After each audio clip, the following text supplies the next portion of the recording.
En el vídeo de hoy os voy a resumir desde los inicios de este curso hasta la parte final todo lo que hemos ido viendo para ponerlo en un solo vídeo, que no se os olvide absolutamente nada y que cualquier persona que sepa un poquito de fotografía de paisaje simplemente viendo este vídeo sea capaz de hacer las mejores fotografías de paisaje posibles cuando... después de la intro.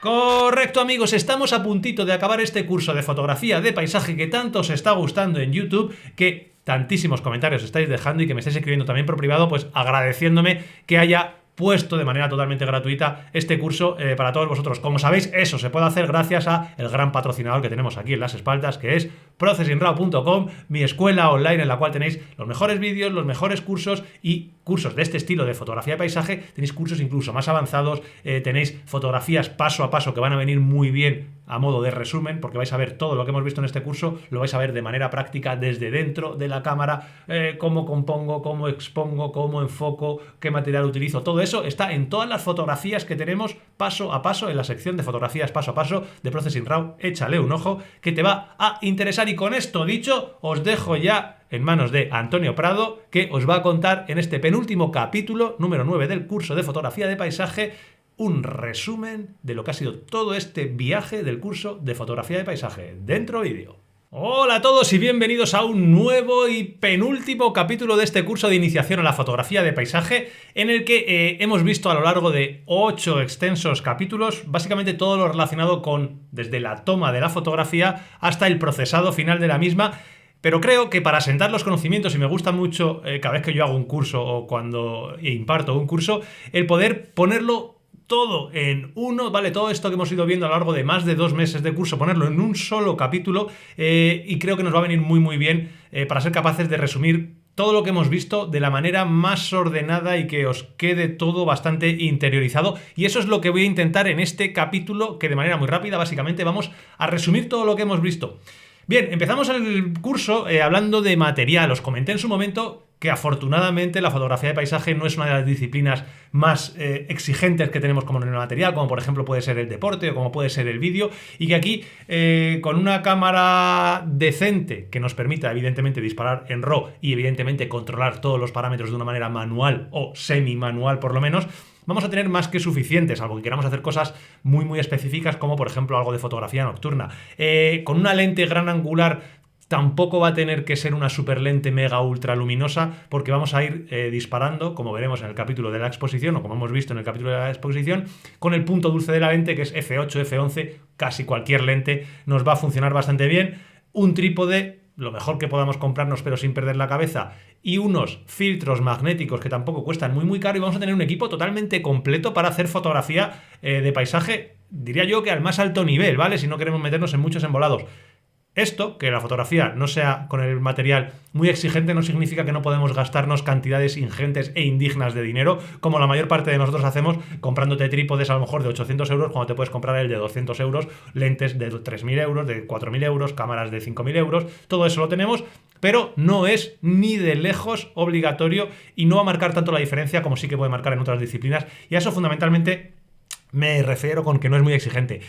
Tenemos el material adecuado y ¿qué nos quedaría? Pues saber dónde vamos a hacer la fotografía. Vimos un capítulo prácticamente al final del curso y lo hice al final para no aburriros al principio con muchas cosas teóricas, y por eso me cambié un poquito el orden, pero realmente una vez que tienes el material lo que te toca es saber dónde vas a ir a hacer fotos y cuándo vas a ir a hacer fotos. Ya vimos esa importancia del dónde y del cuándo en la fotografía. En cuanto al dónde, muy sencillo, yo me gusta dividir todo en 2 escalas, por así decirlo, macroescala y microescala. Lo vamos a ver también en el cuándo.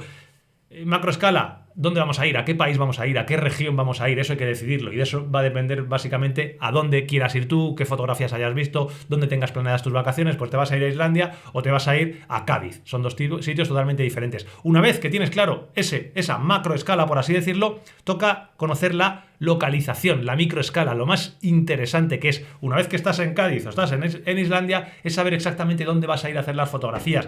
Os comenté en el capítulo, echadle un ojo porque creo que es de los más interesantes de todo el curso, si eso os ha olvidado, aunque está bastante reciente, que yo tengo un flujo de trabajo muy sencillo. Lo que suelo hacer es buscar los puntos, buscar las localizaciones, para lo cual utilizo mucho Google y esos blogs que casi siempre hay buscando el sitio al que vas a ir y photographing points o photographing location, vas a encontrar información, salvo que sea algo que esté muy poco fotografiado. Evidentemente en Instagram hago búsqueda por el sitio en el que estoy en Instagram y sobre todo os enseñé esas dos aplicaciones que tenemos, Photohound y Location Scout, que son dos aplicaciones súper potentes. Echadle un ojo, son obligatorias para prácticamente cualquier fotógrafo porque vas a encontrar muchísimas localizaciones y no solo localizaciones sino muchísima información interesante desde el punto de vista de un fotógrafo de paisaje, porque te va a decir horas, sitios, trucos, cómo está de lleno, cómo está de vacío, épocas, todo eso lo vais a ir viendo. Así que ya sabéis, buscáis el área y luego buscáis las localizaciones. Yo normalmente me busco esos puntos, me hago, y eso es muy particular, un Google My Maps, ¿vale? Un My Maps de Google, voy poniendo las localizaciones a las que he encontrado y que voy a querer ir, y luego esas localizaciones directamente desde el teléfono voy a poder cargarlas en Google Maps y voy a tenerlo siempre a tiro de móvil, con lo cual todos los My Maps que tengo, que además está muy bien tenerlos porque tienes un histórico de todos tus años, de dónde has ido y puedes compartirlo con tus amigos, lo vas a poder tener directamente en el móvil y creo que es un flujo de trabajo bastante interesante para ese dónde. El cuándo, que os decía que es lo más importante, bueno, no es que haya algo más importante, al final todo tiene una importancia en una magnitud bastante alta y todo tiene que estar equilibrado. Cuando vamos a hacer la foto sí que realmente marca muchísimo la diferencia entre fotógrafos un poquito más avanzados y más experimentados y fotógrafos más novatos que no les suelen dar esa importancia al cuándo tienes que hacer la fotografía. Del mismo modo que veíamos esas dos escalas, aquí tenemos algo parecido. Por una parte, macro escala temporal, la época del año en la que vayamos a ir. No es lo mismo ir en invierno que ir en verano, que ir en primavera, que ir en otoño. Son fotografías totalmente diferentes a pesar de que tengas la misma localización.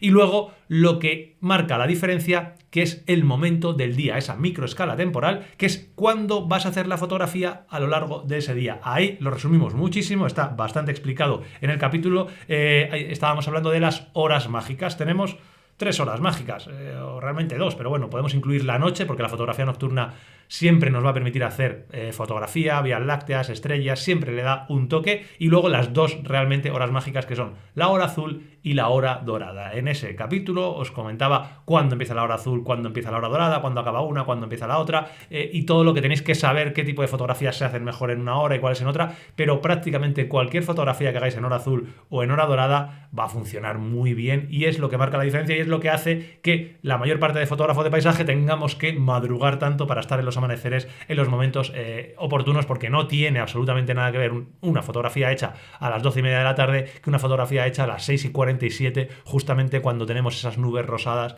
que le van a dar un toque a la fotografía absolutamente espectacular. Material, cuándo, dónde vamos a hacer la fotografía, estamos en el sitio, ya nos queda hacer la foto. Y hacer la foto, yo siempre, si no me equivoco, lo divido en 3 puntos muy diferenciados: componer la foto, exponer la foto y enfocar la foto, y luego darle al clic, ¿vale? Una vez que tenemos esas 3 cosas, la fotografía va a salir bastante sencilla. En el capítulo de composición hicimos muchísimo análisis de fotografía. Lamentablemente hay muy poco truco para aprender fotografía. Hay uno solo, que es, o para mí solo hay un truco, que es ver y ver y ver y ver muchas fotografías. Y no solo verlas, sino analizar. Cuando veas una fotografía que te guste, párate 5 minutos o segundos, lo que necesites, a analizarla. Del mismo modo que hicimos en el capítulo de la composición con 1000 fotografías que íbamos analizándolas, párate y analízalas y identifica qué factores comunes hay en todas esas fotografías que tanto te gustan, que te han llamado la atención. ¿Por qué te llaman la atención? ¿Solo porque hay una aurora boreal espectacular o hay algo más? Normalmente una muy buena fotografía tiene algo más, que es esa composición. En cuanto a consejos, aparte de ese que es el principal y el obligatorio, os di consejos muy sencillos. Analiza las diagonales de tu fotografía. Siempre mira las diagonales, que haya líneas diagonales que hagan algo, grietas, vegetación, que haya líneas diagonales. Si puedes, coloca objetos, algún objeto principal en alguno de los cruces de los tercios, ¿vale? 2 líneas en los tercios verticales, 2 líneas en los tercios horizontales. Esos 4 puntitos que nos quedan son puntos con cierto interés. Si tienes que colocar algo ahí, una piedra, un animal, una barca que esté en un lago, bueno, va a quedar bastante mejor. Y luego, lo más importante para mí es que dividas tus fotografías en 3 áreas. Siempre 2 por lo menos, pero si es posible en 3 áreas. Un primer plano, ¿vale?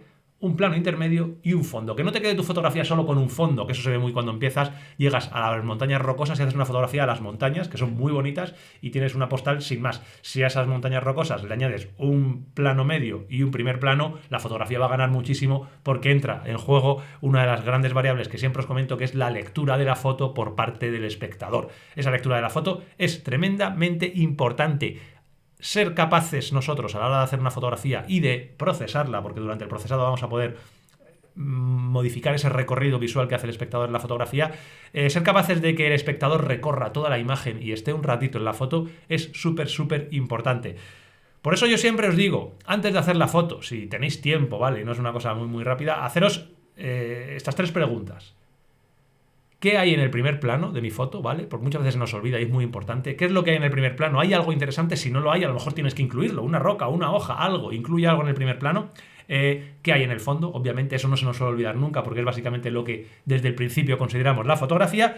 Y luego, algo muy importante, una vez que tienes la foto encuadrada, antes de darle al clic, antes de exponer, antes de enfocar y antes de pulsar el disparador, piensa cómo va a leer el espectador la fotografía. Si tú fueras el espectador, ¿qué harías en esa fotografía? ¿Cómo te pararías a mirar ese primer plano? ¿Cómo te pararías a mirar ese segundo plano? ¿Hay algunas diagonales? ¿Hay alguna manera de recorrer? ¿Hay líneas? ¿Hay trayectorias? Todo eso que parecen tonterías hacen que la foto dé un salto de calidad absolutamente brutal. Todo eso lo tenemos discutido en el capítulo de la composición. Y luego nos quedan las 2 cosas.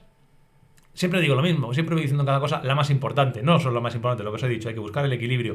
Pero tenemos el material, tenemos el lugar, tenemos el momento, tenemos la fotografía compuesta en nuestra cámara y toca hacer la foto. La foto tiene que cumplir unos mínimos de calidad, una foto tiene que estar bien expuesta, no puede estar todo quemado ni puede estar todo oscuro, porque aunque podemos hacer a día de hoy maravillas en el postprocesado, hay cosas que todavía no podemos salvar. Entonces tenemos que exponer la foto. Y en el capítulo vimos un truco que yo utilizo que es básico para fotografía de paisaje, que muy poquita gente lo utiliza y que yo creo que es la manera más sencilla de exponer nuestras fotografías. Vimos antes del truco los 5 conceptos básicos que tenemos, los parámetros de disparo, ¿vale? Apertura, velocidad de ISO, los modos de exposición manual, el modo de exposición de prioridad a la apertura, de prioridad a la velocidad, los modos de exposición que teníamos, modo de exposición matricial, modo de exposición puntual, vimos cómo funcionaba el dial de compensación de la exposición y por qué es tan importante, y vimos también un poquito en qué consistía el histograma y por qué es tan importante. Esos conceptos los vimos, esos conceptos tenéis que tenerlos muy claros, y una vez que tienes esos conceptos claros entra a formar parte ese flujo de trabajo de cómo hago yo la exposición. Yo para exponer mis fotografías lo tengo siempre muy claro. Utilizo el modo de medición matricial, ¿vale? Que toda la luz que llega al sensor matricialmente la cámara va ponderándola donde es más importante y donde menos, pero prácticamente todo va a quedar bien expuesto, ¿vale? Modo de medición matricial. Si utilizas el puntual es más preciso, pero más peligroso.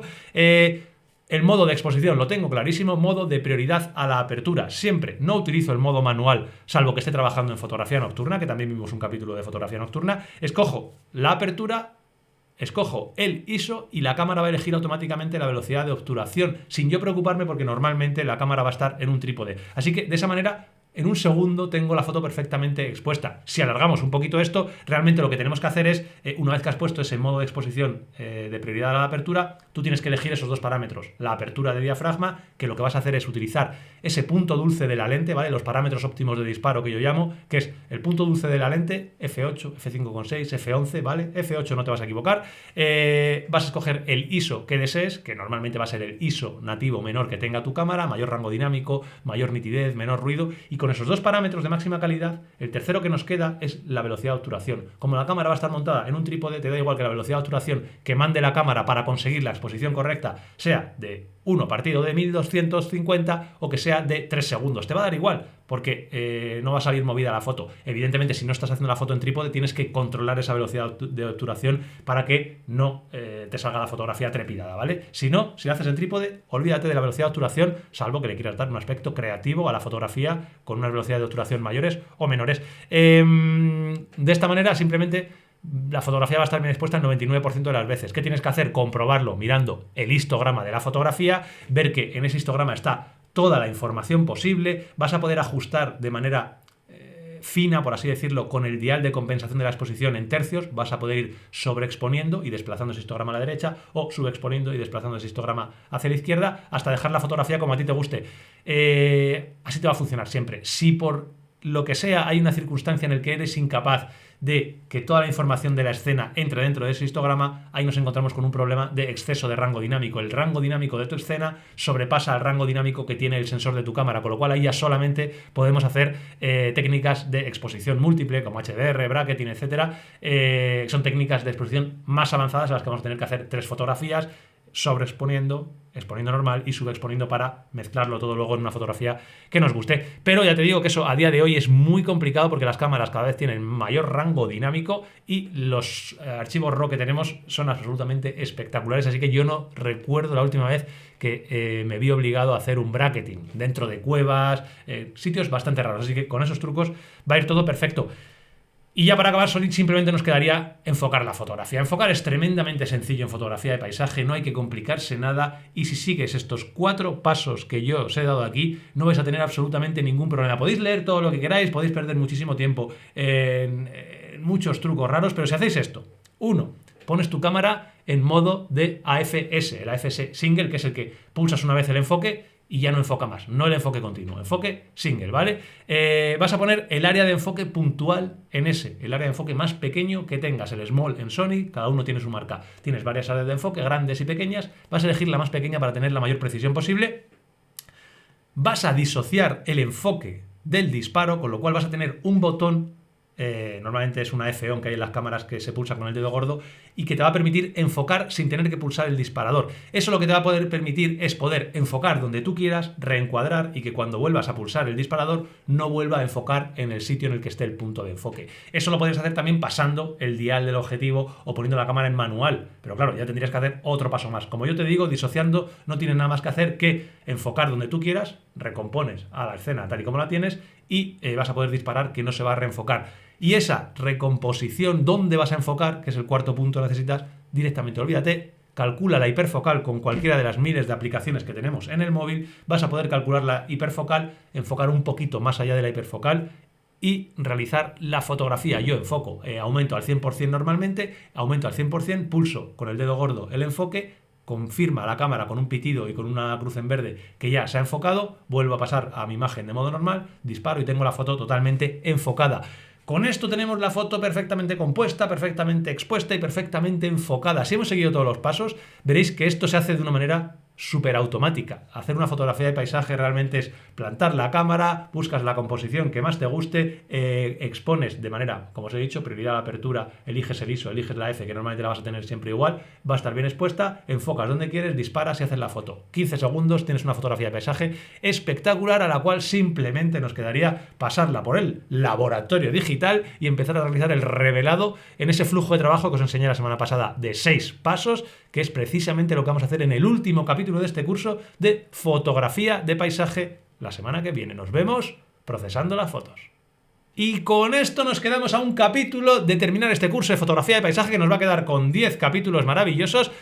Como siempre os digo, si tenéis cualquier amigo, cualquier conocido que creáis que esté interesado en este tipo de contenidos, que esté empezando a hacer fotografía, que le guste hacer viajes con su cámara pero no sepa utilizarla, recomendadle este curso que es totalmente gratis, le va a venir muy bien. Si a vosotros os ha gustado, dejad algún comentario, dejad algún like, que nunca os lo pido y me gusta mucho también que lo hagáis. Y nada, simplemente nos queda un capítulo más en el cual vamos a ver cómo procesar las fotografías. Como siempre, nos vemos en el próximo vídeo.